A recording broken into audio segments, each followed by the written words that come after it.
Today's video is part 2 in my series on Reykjavik, Iceland. I will take you on a tour today outside of the city. We're going on the famous Golden Circle tour, and I will show you the sights and the scenes all along that route. Come along with me.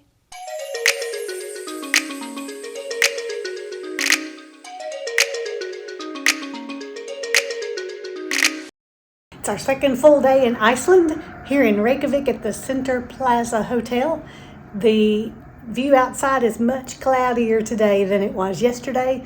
I don't think we have any rain forecasted till a little later in the day, so I'm hoping our day enjoying the nature of Iceland is going to go great. Enjoy the cloudy view outside the window as I check the weather app. It rained some in the early morning hours. Looks like 51 degrees Fahrenheit right now and windy. Gets up to about 56 today, and the rain is not predicted until about 3 p.m.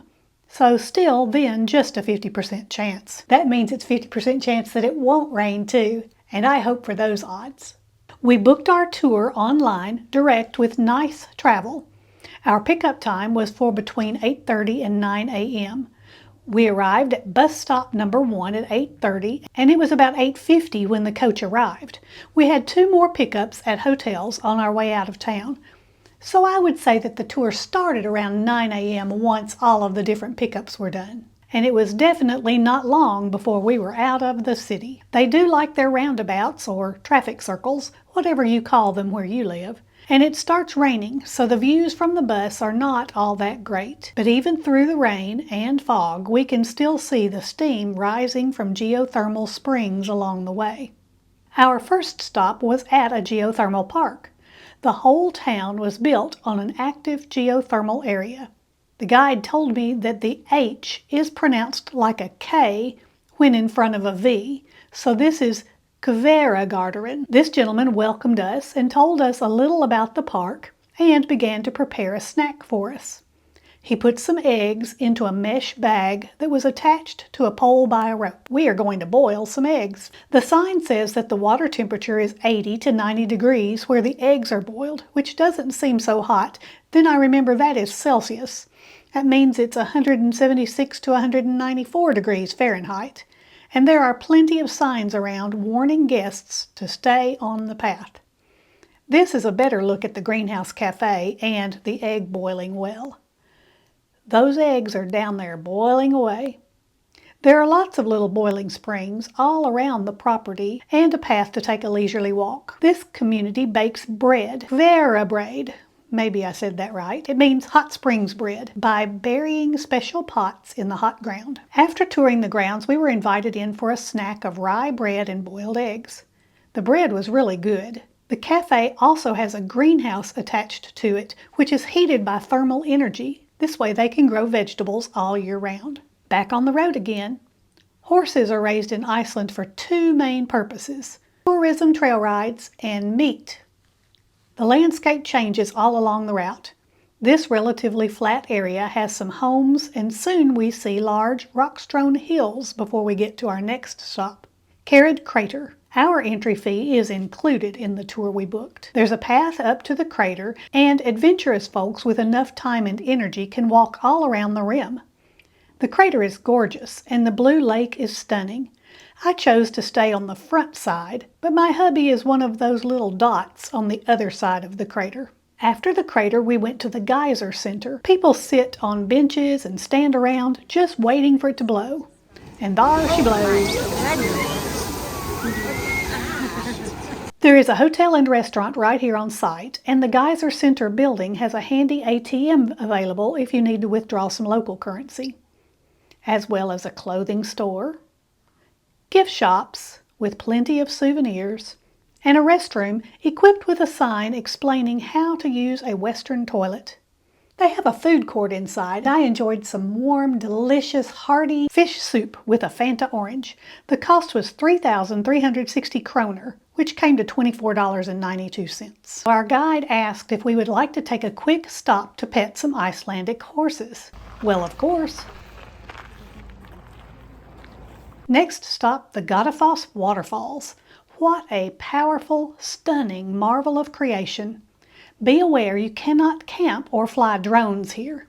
This was the first stop that had a warning for guests to be cautious of pickpockets. So I kept my crossbody bag in front of me as a precaution.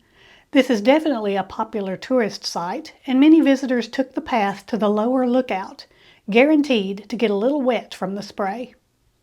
People have been known to get amazing photos of rainbows here, but the sun is not cooperating today for us to see any rainbows. I chose to take the 110 steps to the top for the view from the upper level. At the top, you can take a path to those buildings or turn right to see the falls. I think I would prefer the falls. This view gives an entirely different perspective, and walking to the end of the path gives a better view of the meandering river before it becomes a series of waterfalls. We doubled back in the motor coach and passed back by the Hotel Geyser and the Geyser Center and made a brief stop to get a really close look at the lava formations. These formations are mesmerizing, and look at this little beauty growing right in here with the lava rock. Our next stop is the amazing Thingviller National Park. But before we go there, let me please ask you to like this video and subscribe, and leave a comment below if you would. Likes and subscribes and comments help YouTube to know that my channel is being watched and they put that channel out to more viewers, so I thank you in advance. We are entering Thingviller National Park. Our guide parks here and gives us a restroom break with the option to stay on the bus up to the next stop or to take a short hike. I choose the hike. It's drizzling rain, and I'm glad to have my waterproof hiking shoes on this fine loose gravel all uphill. I'm also wearing my waterproof jacket and waterproof pants over my jeans.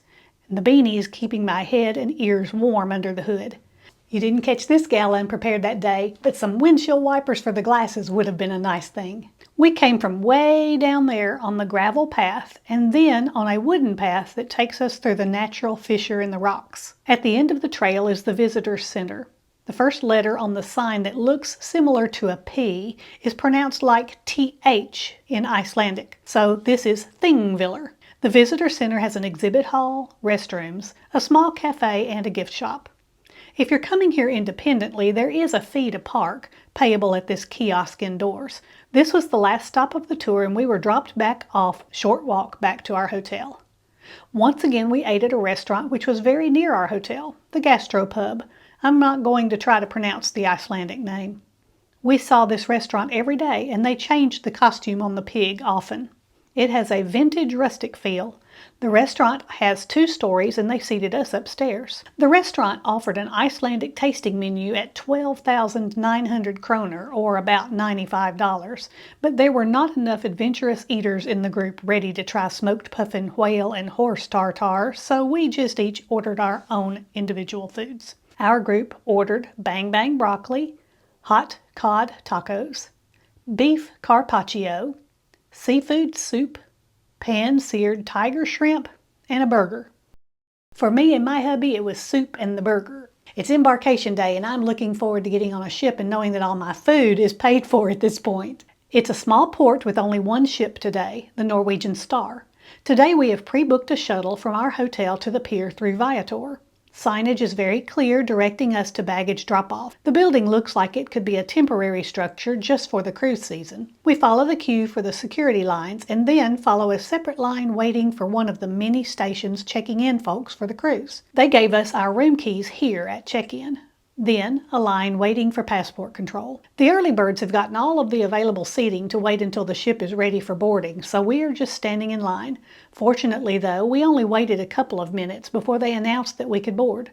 So we exit the building and walk through a breezeway and get our first glimpse of the ship up ahead. We are told we could go either way. I choose going to the right, which is the aft of the ship. This way it'll place us closer to that Lido buffet. I have arrived on the NCL Star, and we're in Reykjavik getting ready to go on our Iceland, Greenland, all the way to New York tour. Let me show you what the view is from the balcony. Looking forward to our cruise and seeing more things ahead. This is Shirley with Shirley's Journeys, and I hope all of your journeys are pleasant ones.